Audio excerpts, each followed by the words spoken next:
মিটফোর্ডে ব্যবসায়ীকে খুনের ঘটনায় যেই জড়িত হোক না কেন, যে পরিচয়ই থাকুক না কেন, তাদেরকে ছাড় দেওয়া হবে না বলেছেন স্বরাষ্ট্র উপদেষ্টা জাহাঙ্গীর আলম চৌধুরী।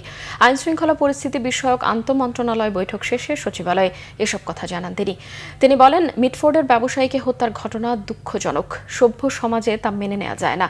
জানান ১৯ জনের মধ্যে ৭ জনকে গ্রেফতার করা হয়েছে। এই ঘটনাকে সর্বোচ্চ গুরুত্ব দেওয়া হচ্ছে।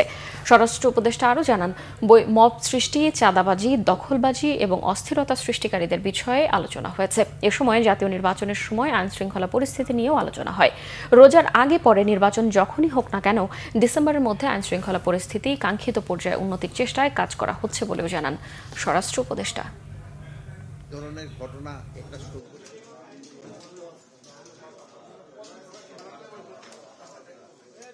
রাজধানী মিটফোর্ডে যে একটা ঘটনা ঘটছে, এটা খুবই একটা দুঃখজনক ঘটনা এবং খুবই একটা দুঃখজনক ঘটনা।